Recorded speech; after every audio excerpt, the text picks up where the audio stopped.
Welcome back to Let's Play Final Fantasy VII. We are still in Cosmo Canyon, and we have just picked up a little bit of, well, information about the reason why the planet's been dying as a result of Shinra's activities.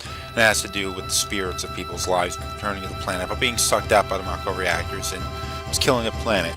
But let's move on.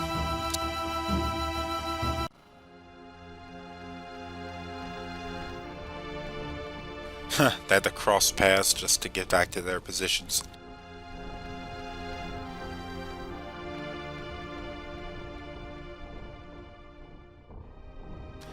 Oh, always the same.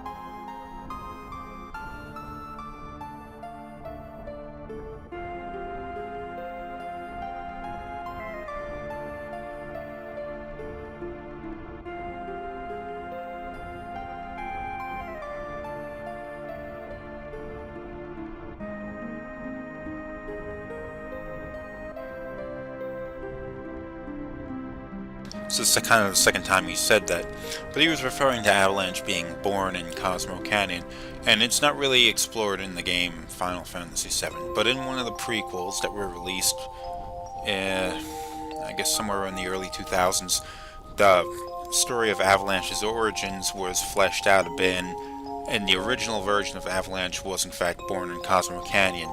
Barrett's version was something that he created afterwards, so it's not quite the same thing, but yeah, it's close enough.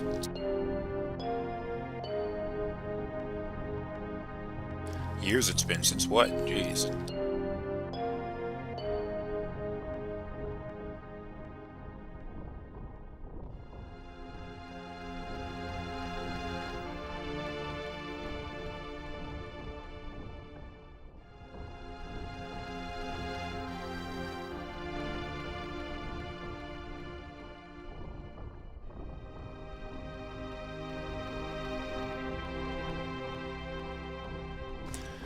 Well, she is kind of the last of her race. And that's gonna kind of suck.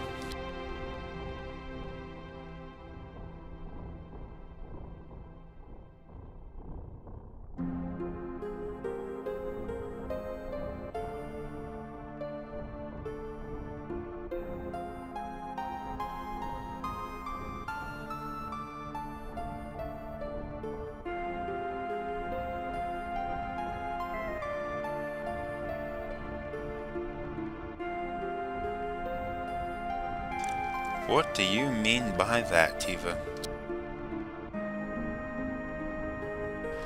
Seems as though she's having some difficulty with the events. The bonfire brought her back, I guess because of the fire and her town burnt down. But she seems to be having an unusual reaction to the presence of Cloud. I wonder what that's about.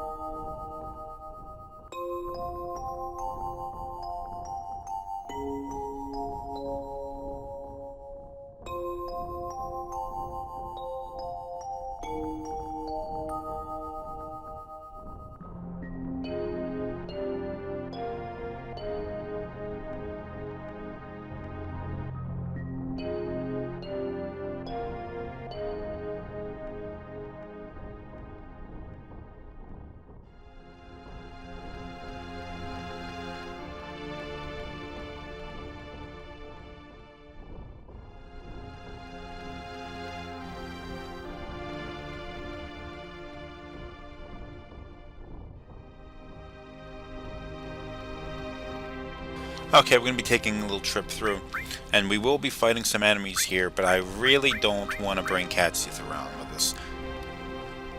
You know what, I'll do it anyway, just to make sure he gets a couple of levels in. But, I don't really want to. Before we go, though, even though it is a little bit of a break in the flow of the story, I'm going to go and up to the motel and catch a little rest. Only because my character's HPs are not quite high enough to go through this, but it'll be fine, it'll be fine.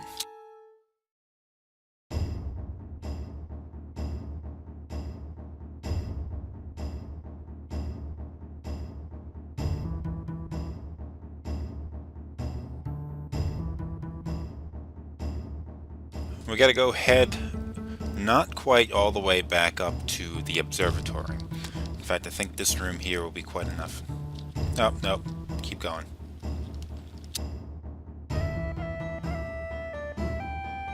My bad, I got lost a little bit. Booganoggin's up here.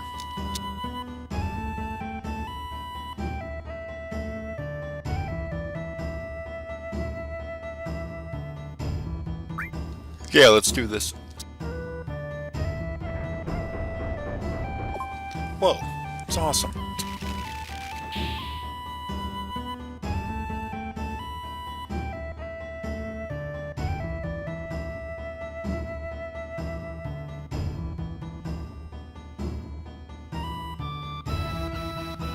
Okay, we're gonna go see something.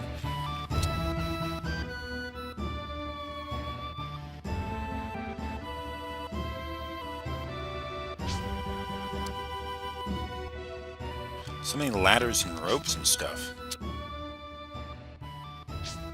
Navigating around buildings in this universe must suck.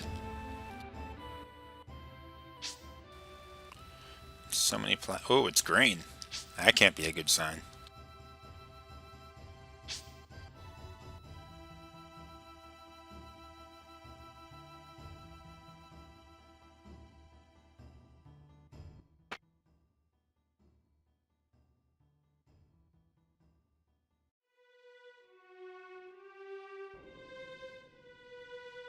Where the hell are we? Oh, geez, a fight. Weird. What are these things? Aren't these the monsters that, Red 13's talking about his mother defending the village from while his father ran away? Well, in fact, these are the ghosts of the, I guess I'm going to pronounce it, XIII tribe.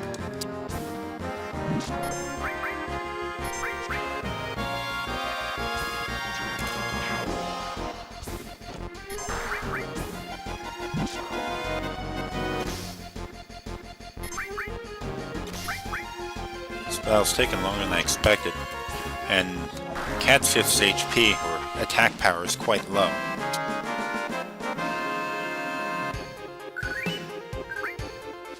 Kinda regret bringing him along.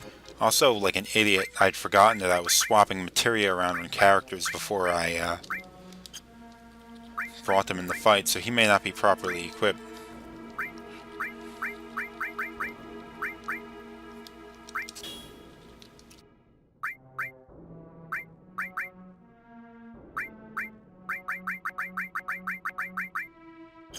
Same thing for Red 13. As you probably would have suspected by now, that this part of the game is going to be focusing mostly on Red 13. Specifically his past, fleshing out Red 13's backstory.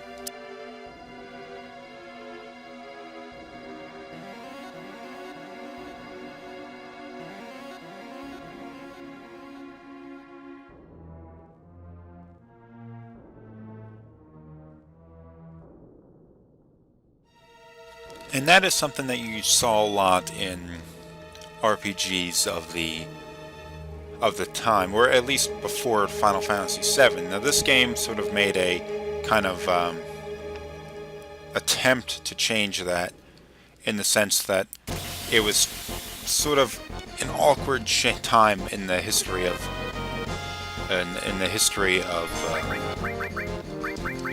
geez, I'm stumbling over my words.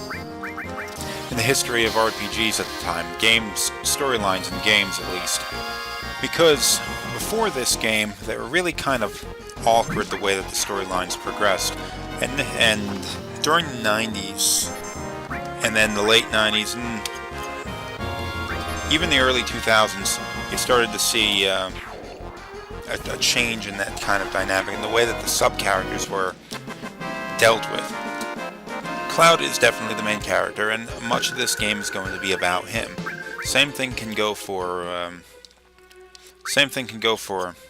Tifa and Eris, are all very, very important characters, so they don't really have a very specific part of the game which fleshes out their backstory. They're, for the most part, being dealt with throughout the entire game. I'm going to stop for a second and talk about this added effect materia. You stick that there and it adds that status, adds materia status to the weapon or armor. Like if I had geez, never mind, I'm going to get into that later. Sorry about that. In older games, and including this one, and Xenogears is another game I did an LP of a little while ago that involved this, you got to a certain point where a character, a certain extra character you had with you, their storyline started to get fleshed out. What that means is, here we have the part about Red 13, and we're going to be talking mostly just about Red 13 during this part. And another part, we're going to go and start talking about another character, and it's just going to keep going on like that. In later games, though, instead of just fleshing out a character at a certain part of the game, they started breaking that apart and developing the character throughout the entire game without just devoting an individual part of it to them like this. This is Red 13's part of the game. If you look at a later game, one that may not be as popular with the fans of the series, but say Final Fantasy XIII, you look at some of the characters in that game and it's throughout the entire game that their character gets developed. Their advancements as characters don't just happen at a certain point of the game. Ether, awesome. Now, I was saying that this game is a little bit different because it is a little bit better than that, but it's still in that weird, awkward time. I would say actually Final Fantasy VIII broke with that tradition a little bit.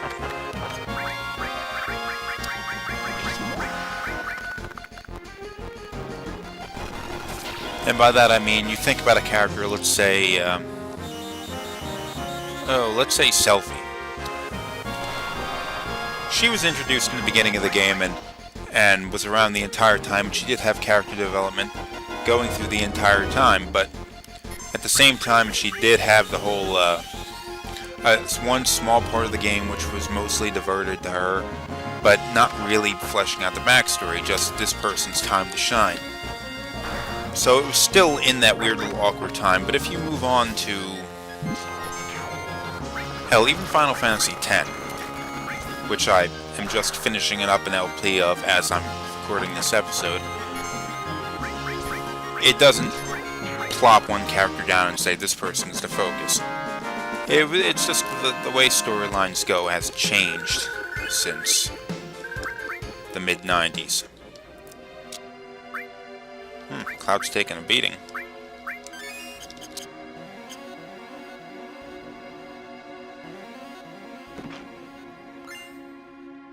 Black Megaphone, that is awesome.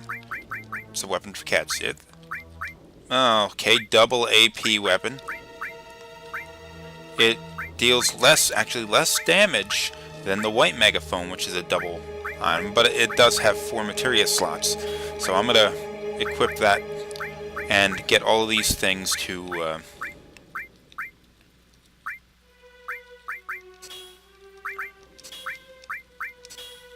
you know what I'm doing. I don't have to explain it, do I?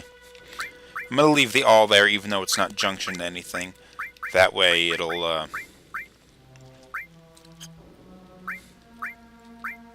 that way it will continue to increase in level, you know. It's an awkward kind of materia setup I have for Cat Sith, so I wouldn't recommend you really do that.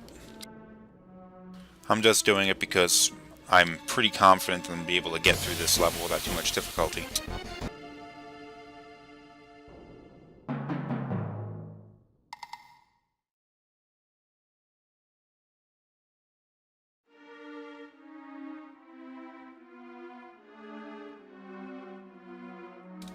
So the GI tribe, or the Gi tribe, attacked Cosmo Canyon some time ago. We're not really given a timetable on that, but it must have been within the last 48 years, because, for reasons that we'll see later on. Because Red 13's mother fought in the battle. That's a simple explanation. Spiderweb. But good old Gramps here is talking about how if they had attacked through here, Cosmo Canyon wouldn't have stood a chance, because the Gi tribe were larger and more powerful than Cosmo Canyon. So how did Cosmo Canyon manage to survive this if this much more powerful foe came and attacked? And why didn't they attack through these caves? But at the same time, why are we finding their dead souls in here? It's not making any sense right now.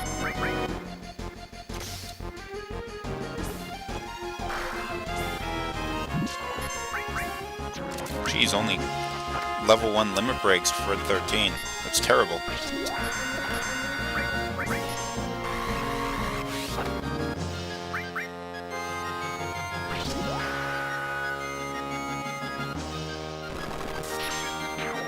That did it.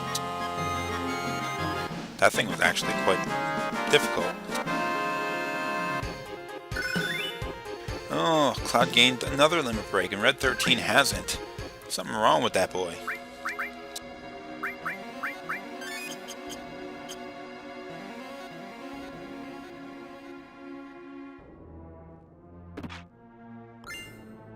Next potion.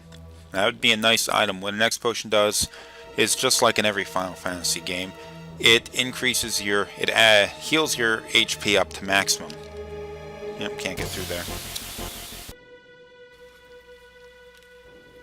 I'm just gonna, oh, can't get through that way either.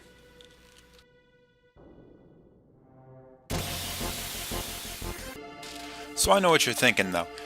You're thinking, why an X potion now? I mean, this is actually fairly early in the game. Our character's HPs are below 1,000.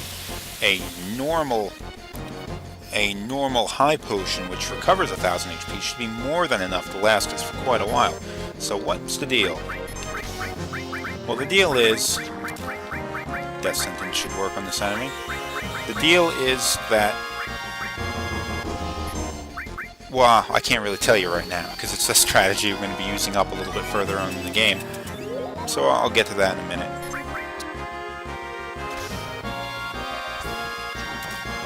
It turns out the spider is a fairly good enemy to fight if you're trying to gain extra limit breaks, because this sting bomb, it does, hits you really hard, you gain a limit break real quick, and the more you use the limit breaks, the faster you will gain your next limit break.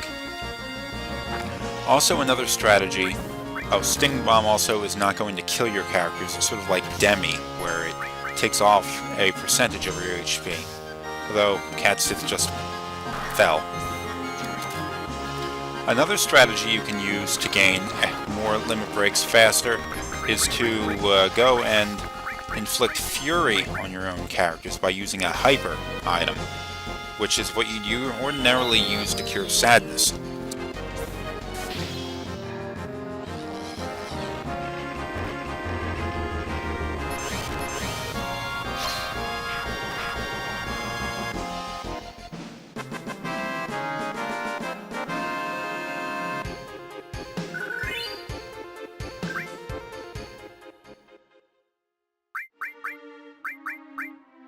Of a downer, but it's a trade-off thing you're gonna.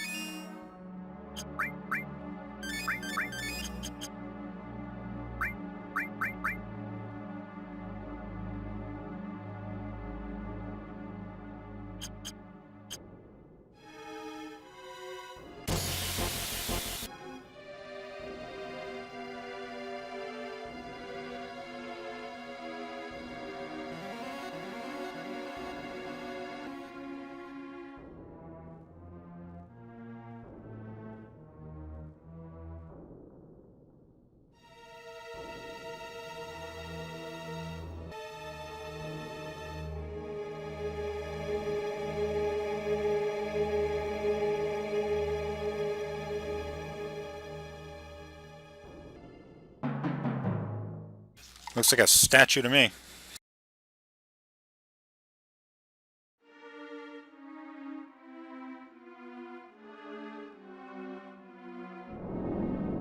Whoa! Okay, now this is going to get out of hand.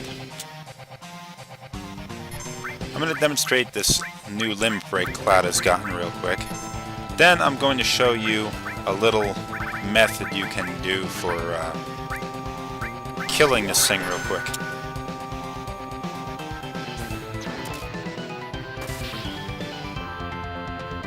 That was pretty cool, wasn't it? Now, this enemy could be fairly difficult if you, I don't know what that was supposed to be. If you fight it the normal way. But, since it's sort of infected by zombie status, we're gonna find that weak against Holy Power. Now, we don't have Holy Power quite yet. Let's see what happens if we throw a Phoenix down at it.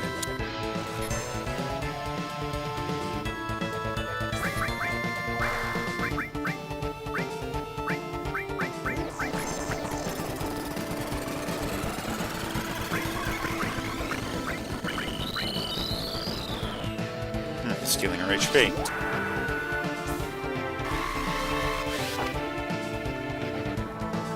Now, when you throw a Phoenix down at it, oh geez, if it'll ever get to that.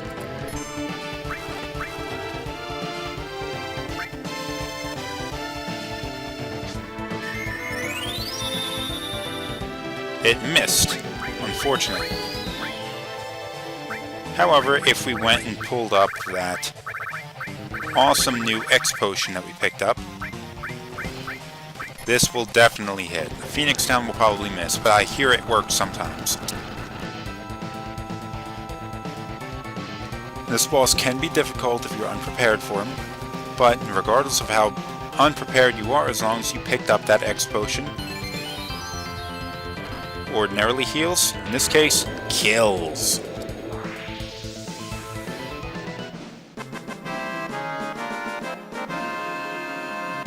Victory is ours. Okay, Lunatic High. Red 13 has just gotten his second limit break. It took him long enough, though. I think Cloud got something, too.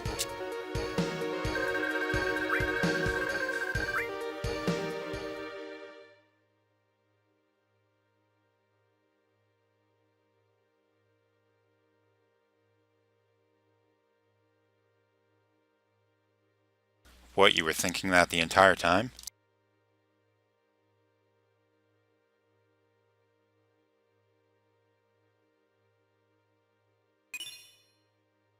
Gravity materia that does like demi attacks and stuff. We'll show you that later.